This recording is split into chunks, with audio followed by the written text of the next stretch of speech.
आपण पाहत आहात पवन न्यूज। गणेश ठाकरे 14 वर्षापूर्वी भारतीय जनता पक्षाच्या उत्तरनगर जिल्ह्यामध्ये शिर्डी लोकसभा मतदारसंघाचा जिल्हा काँग्रेस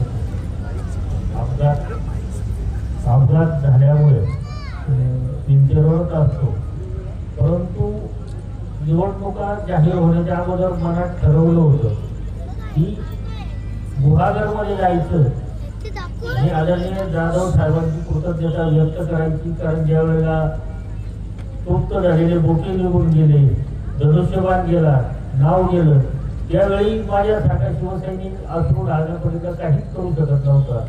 त्यावेळी आदरणीय भास्करराव साहेबांनी सांगितलं की धनुष्यबाण ही आपली मालमत्ता आहे आणि मी तो परत मिळवणारच।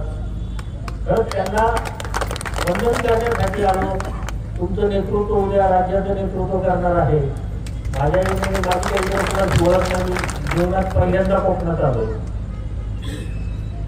त्यामुळं तुम्ही त्यांच्या पाठीशी इथं आलेले तर उभे राहणारच आहात, मतदान करणारच आहात, परंतु जे करणार नाही त्यांनाही सांगा की एक दिवस आपलं नेतृत्व राज्याचं नेतृत्व करणार आहे। कारण ठाकरे कुटुंबाला शक्तीची हाव नाही, पदाची हाव नाही। आदरणीय जाधव साहेबांच्या तोडीचा नेता आज घडीला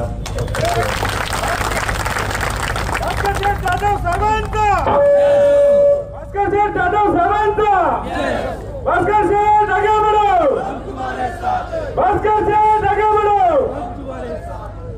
छत्रपती शिवाजी महाराज की जय, भवानी जय। भास्कर तुम्हें आगे बढ़ो, हम तुम्हारे साथ। अरे कौन आला रे, कौन आला? काल दुपारपासून इकडे फिरत असताना अनेक ठिकाणी थांबून चौकशी केली तर जाधव साहेब निवडून येणार आहेत तर शंका मला तरी नाही, परंतु विक्रमी मतानं द्या जेणेकरून राज्याच्या नेतृत्वावर क्लेम आपलं तुमचं कमी होणार नाही, एवढीच विनंती करतो।